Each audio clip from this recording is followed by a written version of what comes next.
Hey guys, as promised, we've got Dan back, and there is so much to discuss because it seemed like the threat of World War III had calmed down a bit, but now we've got all of this crazy news in the media, and Dan's going to deconstruct a lot of it because a lot of it is PR and BS and just propaganda. Um, but the bottom line is there's been a few incidences. There was Putin was in his helicopter, and there was drones up in the air that presented a threat to life to him. There was the attacks on the bridges. It seems they were timed to fall on civilian trains. And there's also these lorries have taken drones into Russia, released them, and they've hit these bombers. And apparently these bombers were exposed because Russia has got an agreement with the US. If they are nuclear capable, then they've got to be left out in the open. That's something I learned today. So Dan, what's your thoughts on all this? And thanks for coming back. Yeah, thank you for having me back. One of those few people who re-invites me. When you first had the thumbnail that said WW3, this was 4 episodes ago, and everyone's like, oh God, anything to sell clicks, right? Blah, blah, blah. And over time, it's like, holy shit, this is crazy. And the thing you just pointed out is really at the core of it.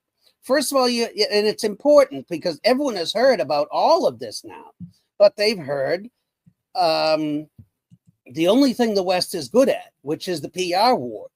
Absolutely tsunami, tidal wave of crap over and over again. If you just keep saying it, then it's true. 45 bomber, 34%, 83, 192%, almost everything in the world.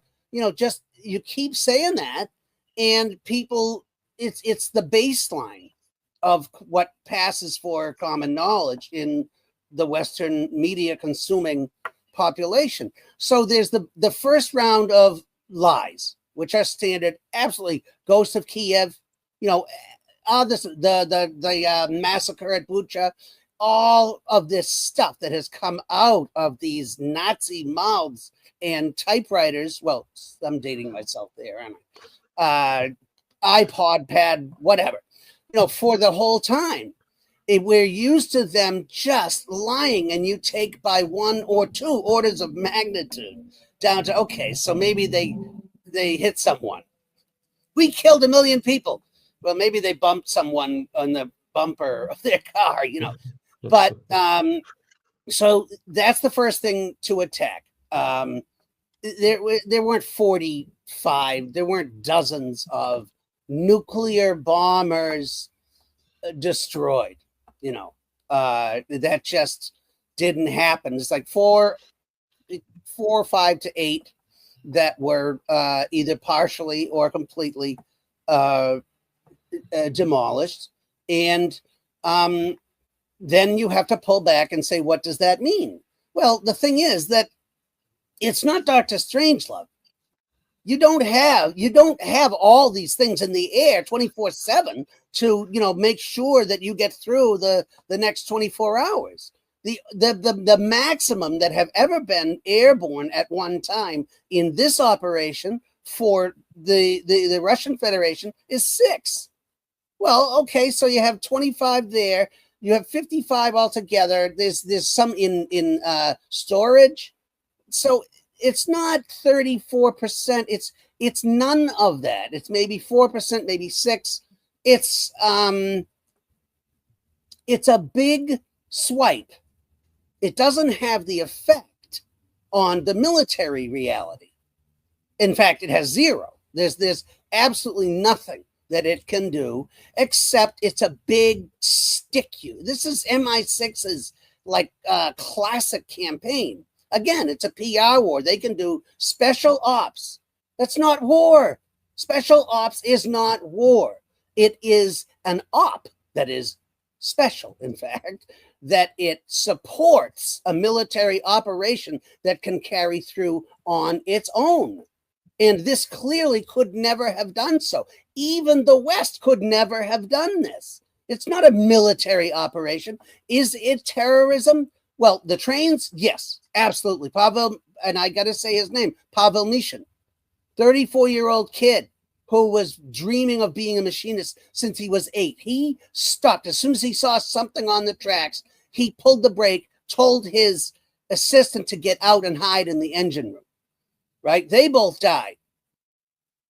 But hundreds were saved because he just stopped it, a few yards early. I hate saying crap like this because it's, people died.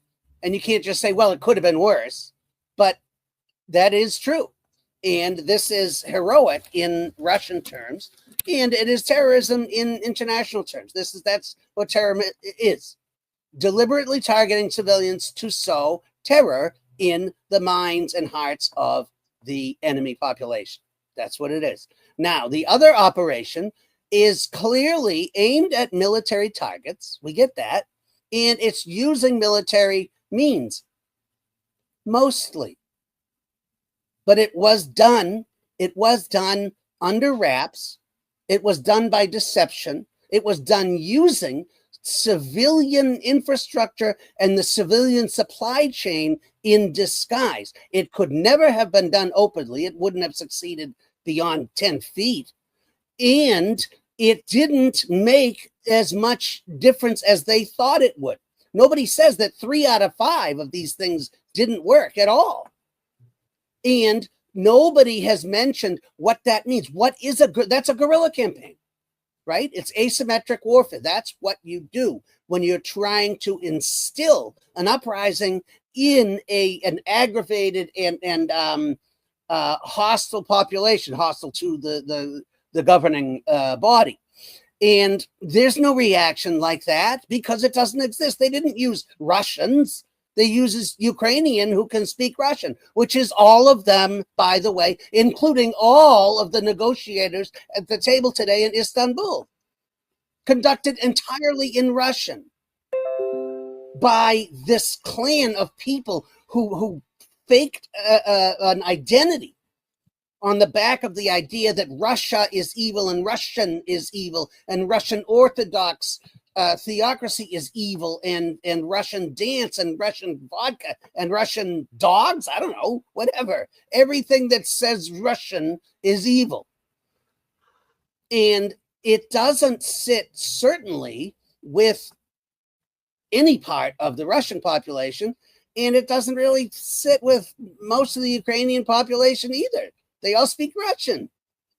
And now what we have, instead of people joining the fight and coming down on Moscow and putting Putin in his place, you had civilians climbing on top of one of these lorries, the containers that they found, knowing that there were explosives in it, Shaun.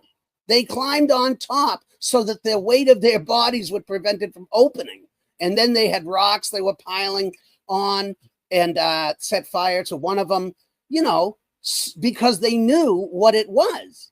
They knew that they were endangering themselves to prevent this from happening. That's the Russian response on the people's level. I mean, that's the thing that the West is completely maniacally and I don't know, hysterically missing, just absolutely missing, and always have, because they have such a hatred for Russia and Russians that it's shocking. I say this, I don't know. I went to college for this. I studied this for a long time. It still shocks me to see how a population like the Europeans, Americans, I forget it, and I'm sorry, my countrymen, we're just too stupid. There's no history that will right the ship. There's nothing is done very easily, So that is the case with what an operation like that should trigger or should be based on, and it clearly isn't. So it's purely for the effect that we're seeing now, which is the PR gain and the reaction. Everyone can say this is Moscow's Pearl Harbor. No, sorry. It could be, in the sense that, you remember? Remember what the final outcome was there? Emperor, do you really want this to have been our Pearl Harbor? I don't think you do. And it was clearly with international help. And if you go back to that, what you were saying about the START Treaty. Now, Russia signed off. Some critics will say, well, they decided that they weren't going to go with it. But they weren't the violators. They were abiding by it. The U.S. never said they were not going to abide by it. And they fobbed off all of this satellite imagery somehow. Somehow they got all of this data. And they have to have gotten it from that treaty. They have to provide that. They have to provide access. It has to be clear. They have to be open on ramps in open field. And it has to be clear whether they are prepared for nuclear combat or regular combat. So that, and images, satellite access has to be clear so that they can be counted and compared. And to use that is beyond shocking. That is the devastation. That is the holy shit moment. You have then what? Remember this, the big, well, nobody knows. He said this, she said that, we said this. Axios came out and said that they heard from a Ukrainian top official that they had warned Trump before they went and did this. Right. Okay. Then NBC or CBS or QBA or FUCK, whatever you want to, they came in and said, well, Trump told us that they had no prior knowledge. And then Axios said, well, maybe we got it wrong or something. But this is all. So now that was smudged. And you know what? I don't give a damn if did he or didn't he? Oh, now we're on the other topic. It's a did he thing. It's another did he trial. Did Trump or didn't he? Did he or didn't he? Did he know? In which case, he used a proxy, the biggest, strongest, most armed proxy that the U.S. has ever had. And it has had many, many proxies, from Pinochet to the Shah of Iran, to the people who took out Arbenz, Allende, everything. But to use a proxy to break a nuclear treaty. Or did he? Didn't he? Maybe he didn't. In which case, you allowed the proxy that you have guided, financed, and trained to go behind your back and break a nuclear treaty that is supposed to keep the world safe. That's why superpowers allowed satellites to fly in open sky over these sites and take pictures, and you give them to this cokehead to then fly drones in. It's beyond belief. And the weight that the Europeans have put on it, supposedly without Trump, but who cares? It's in addition to Trump. They're on the same side. It's like the NATO trying not to count France's nukes back in the 60s because, well, they were really a different, I don't think they're gonna nuke the UK. Okay. So I think we should count all those. These are on the same side. They count against Russia. Okay. It doesn't matter whether it was a Finnish satellite. Then I had people commenting and saying, no. This couldn't have been done without the US, without Starlink. Oh, okay. Again, I think it's pretty clear, but we'll learn that eventually. Well, maybe you and I won't because we'll be dead, but we could, through the history book, it could be written. It's so Dan, let's just try and put the shoe on the other foot then, just to put this in a different perspective for people, so that we can understand it better. Now, let's say, for example, you've got Cuba down there near America, and let's say that the Chinese have got a deal with America whereby, they're both going to show each other where each other's bombers are that are nuclear capable. And then Well, the you have to have Chinese. Mexico, because you have It's to have what? an overland. You have to have Mexico. You have to have a Kazakhstan. You have to have an overland route. Right, there you go. So to create Well, the allegory. Or let's say the Chinese Yeah. either give the Cuba. Cubans or the Mexican cartel Yes. these locations of the bombers, and also give them technology and drones to drive inland, to be released. If it's cartel, perhaps they could attack DEA facilities as well as bombers.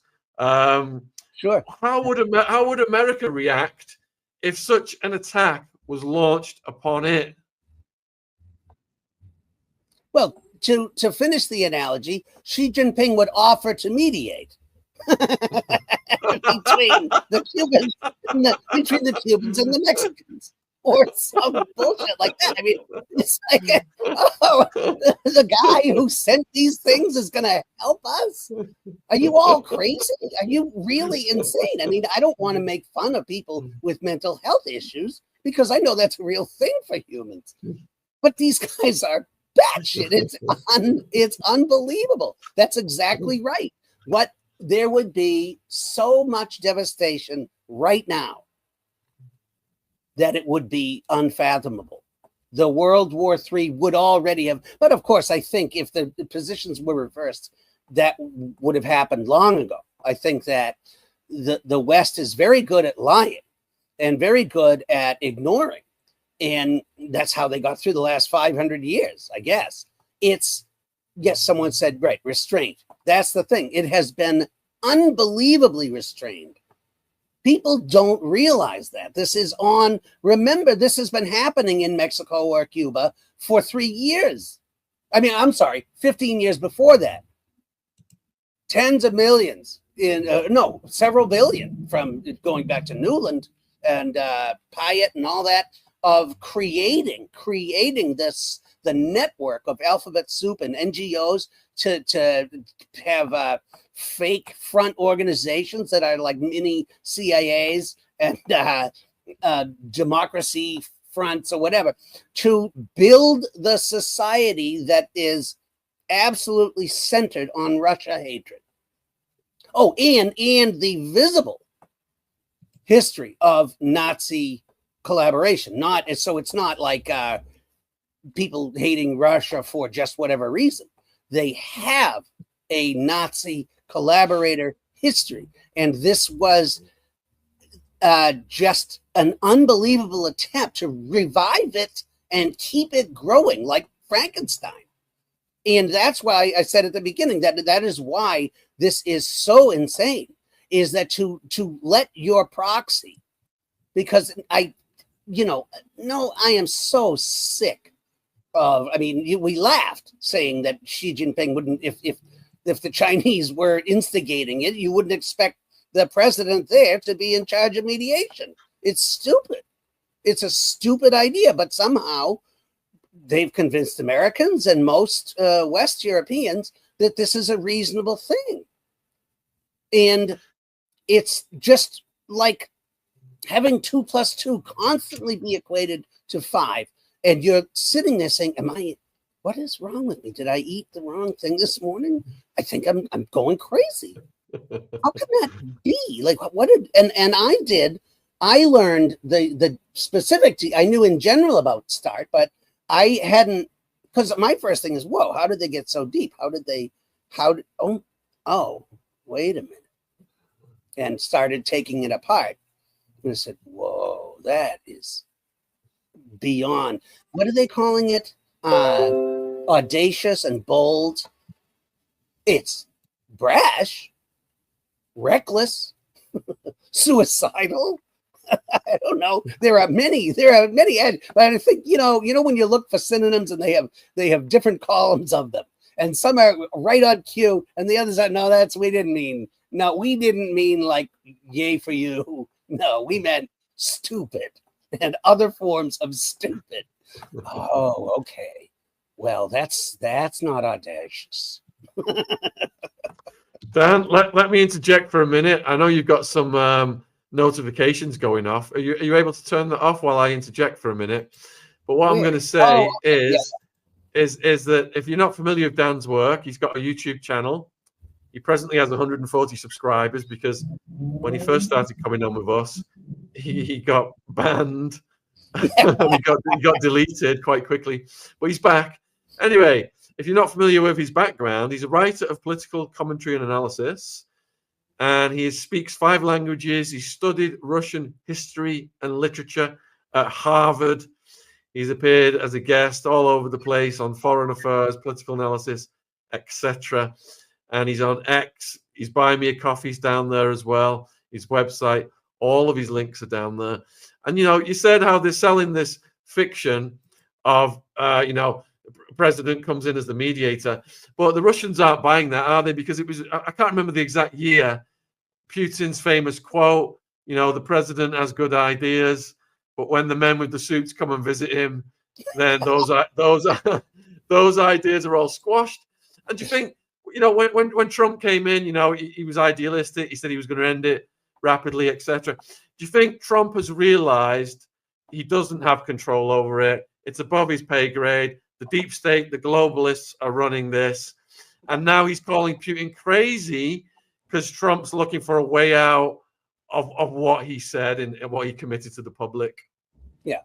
See, the thing is, I feel I don't remember that specific quote, but I remember a lot of quotes like that from Putin. Well, okay, that guy who said I should be in the CIA or something. I'd like the salary, but I wouldn't like the guilt. I gotta tell you.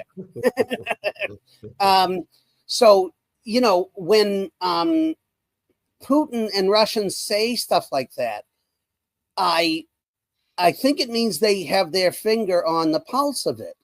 But it still seems to me, because I grew up here, I'm a part of this system, I think it's giving a little bit too much to the, they above his pay grade, sure. But I don't think he knows it.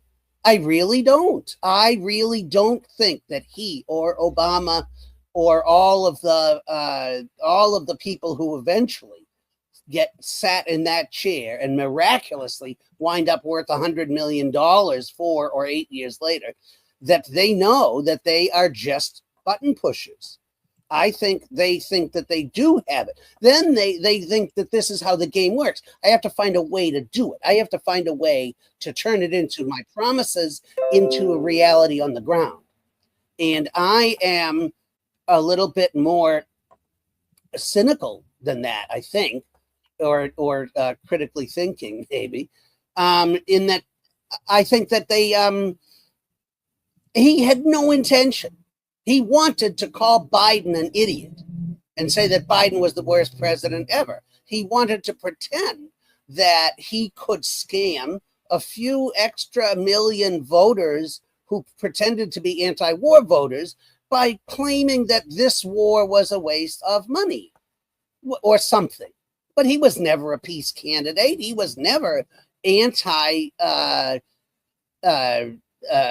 empire. He was never against any of this.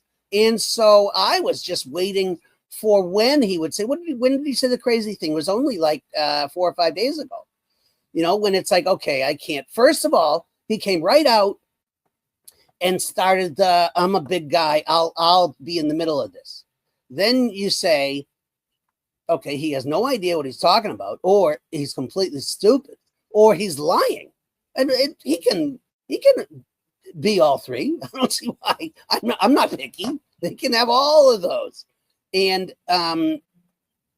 he was never in the space that he was pretending to be in, or what the Russians hoped for. And because I kind of came of age in the 90s and saw the Russians actually really believe that they were going to join the club, that they were going to join NATO, that they were going to, and have them be torn apart and like their people starved and their businesses stolen for that 10 years of hell. And I'm afraid that they're not quick enough, that maybe they're being drawn into that same lie, vortex again, because everyone wants to believe in something. But I have to stop myself, because I didn't live through World War II, certainly not on their terms. And they have a lot of experience. They also have a lot of feet on the ground and years in the tank of listening, nodding, and smiling. And then, go to another room and say, what a jackass. Did you hear that? Yeah, that's completely stupid. Why don't we just say we're thinking about it and we'll get back to you next Tuesday? Next Tuesday is too soon. Next century. Yes. Okay. It's good. We say next century. And that's... Dan, I'll interject again. Yes, if you've got a window open that's making those notification noises, if you could close that, but don't worry, just close everything. Just don't close us. Close everything but us. and close any real windows.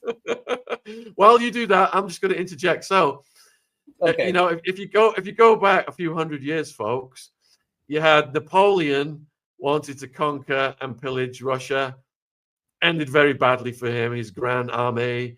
You go back to the last century, Hitler tried something similar, went against Russia, and look what happened. Stalingrad, all the people who died, but it real turnaround for the Nazis there on their goals and ambitions. So you've got the globalists now who are going down the exact same roads that Napoleon and Hitler went down. And if you look at the Biden administration last year, the information that came out, they made a calculation about how far they could take the war by authorizing the long-range missiles that would take us to the brink of nuclear war. They could make this much money if they could take it this far. Should we do it or should we not do it? Yeah, let's do it. Let's do it. This is how psychopathic these It really is psychopathic, Shaun. That's the thing and I know I have a good friend who worked for community radio forever, Don Barr, and others in the field who have been saying this for years. They are crazy. It is a belief system that either, I don't know, they think they're above it all or something. And that's why some of the rhetoric and the narrative that the Trumpers would spout actually rang true. Like, who are they kidding, calling our guy crazy? These people are insane. And okay, my thing is, okay, well, the whole election thing is over. He's not a solution. He's not different. It's not anything. It's the same. And yes, they are crazy. And it's no better for Trump to be crazy than it is for Biden to be crazy. And the idea that you could do that and get away with it, that's why it's hard, especially in this country with our history. It's really hard for Black and brown people to ignore for a second. See, I don't see what that is. I don't know what that is. Okay, Jesus Christ. I don't know. It's Facebook. I'm logged out. I don't know. All right. Anyway, see, I told you. Here we go. How do I get out of here? Goodbye, Messenger. See ya. See if that does anything. I don't know. I'm sorry, Shaun. I don't know. I'm trying my hardest. I'm trying to stay alive. Right? I'm trying to keep my head above water in business sense. And trying to avoid World War III, as much as we can. And they're not. I don't know. Maybe it's the private island thing. Like they think that the whole thing with the shadow government and the underground, blah, blah, blah.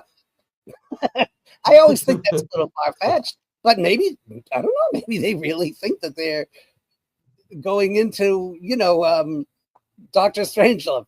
I must say you have an astonishingly good idea there, Doctor. It's just sad that Ukraine has been chosen to be the proxy for this to happen, and so many people have died in Ukraine in particular. A lot of Russians have died as well, but nowhere near as many. The people of Ukraine, and we're seeing Zelensky's goons grab kids now and throw them in these vans and just take them off. You see the reaction with a meat grinder. Mm-hmm.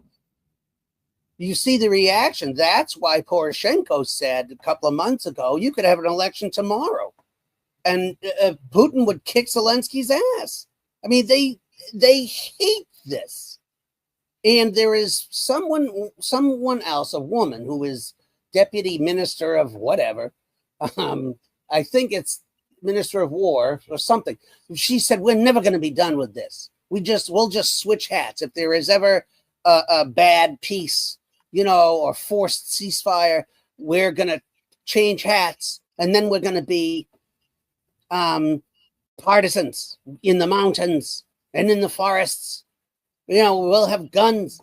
And I'm thinking, honey, listen, I think you're going to be alone. You're forgetting. This is more like Mussolini than anyone else. You're going to be hung over the balcony upside down and cut with knives until blood runs in the streets. People are going to dance when this yoke is overthrown.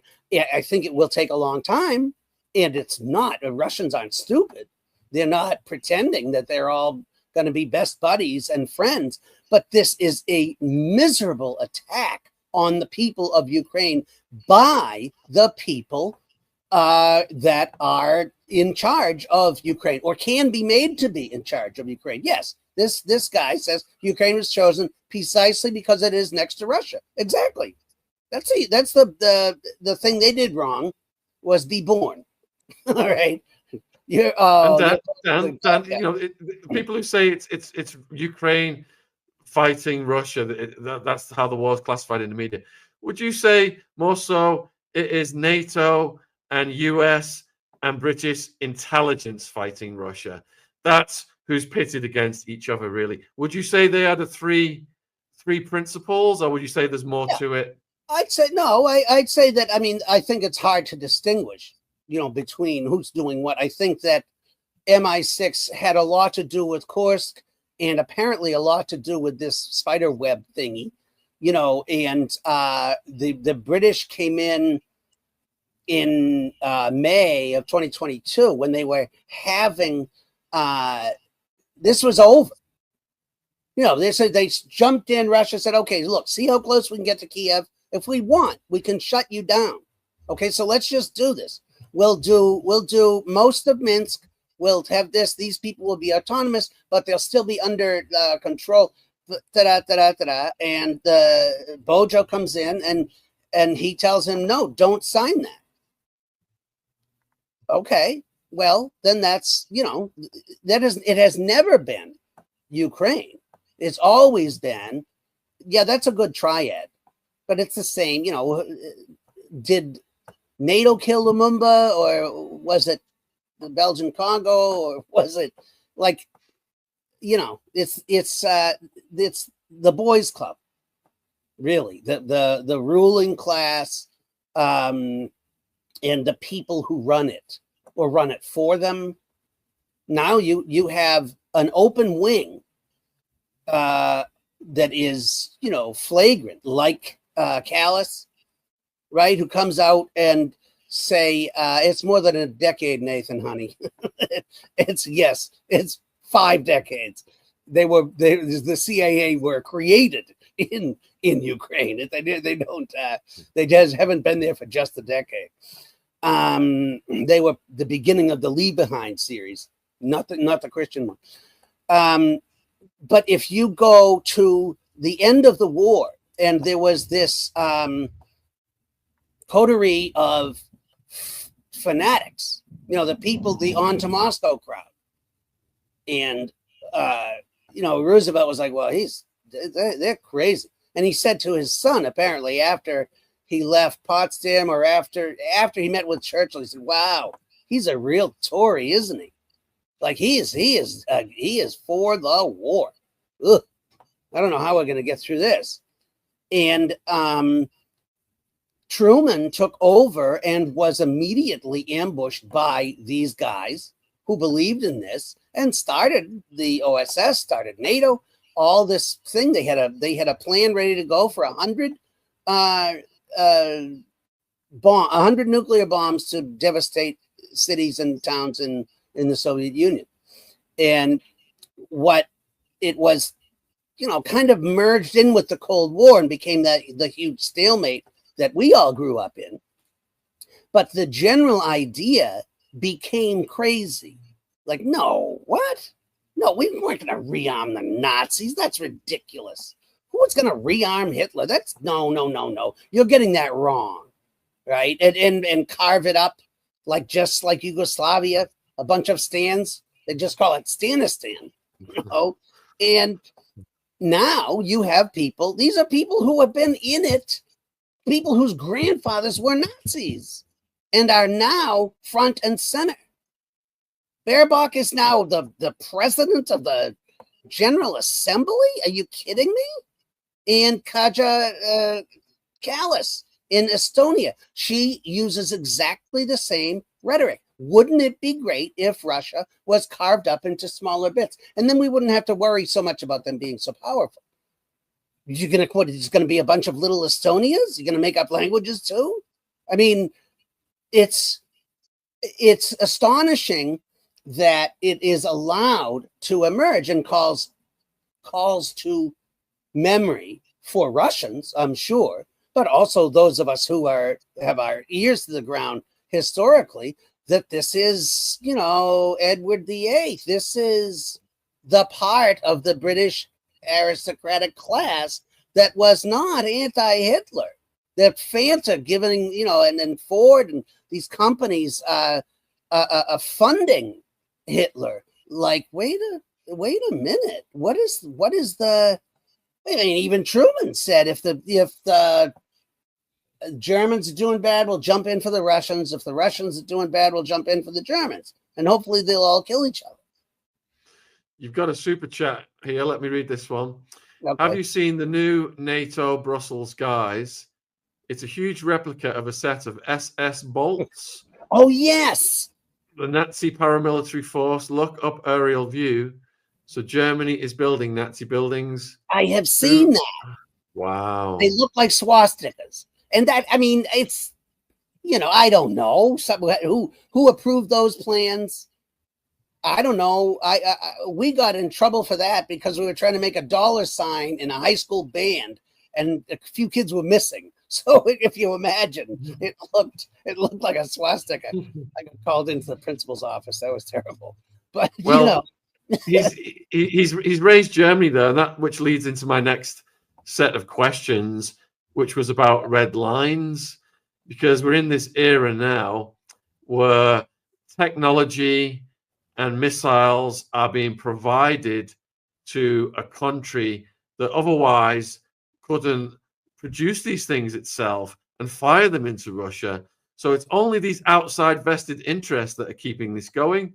And Germany recently mouthed off about sending certain missiles, and then wasn't there an indication that Russia would target manufacturers? So, for example, if Germany sends a missile, Ukraine fires that into the heart of Russia. Bam! Russia then hits the manufacturing plant in Germany. Yeah. I mean, what against that is illogical? What you only get to attack this missile like a quarter of a second before it lands on your head? That's ridiculous. You go back to where it's from. That's always been the case. It's the case in international law. It's the case in anyone's moral compass. It's the case of anyone who is not completely cynical as a human being. You're doing this to us. Well, no, he did it. You know what? If you're in the street in the United States or any capital city and you got under some prosecutor, it's like, no, you know what happens. No. You thought about it with them and you waited in the car. You're a murderer. We're not going to let you plead down to anything else. And in this case, you're saying Mertz came up with some crap about, we can say that we trained them to make them, and we use it. So they were, it's like, you think because Italy does that with Gucci and Versace bags or Louis Vuitton, you take a $20 bag from China, put the zipper in Milan and sell it for $2,000? No, that's not how it works. It doesn't work that way. That is a German product. It's a German operation.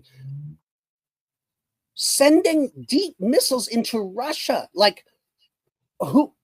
Maybe they're not crazy, Shaun. Maybe they're really asleep. They're actually sleepwalking. They don't. So you want to slap them and say, do you understand what you just said?"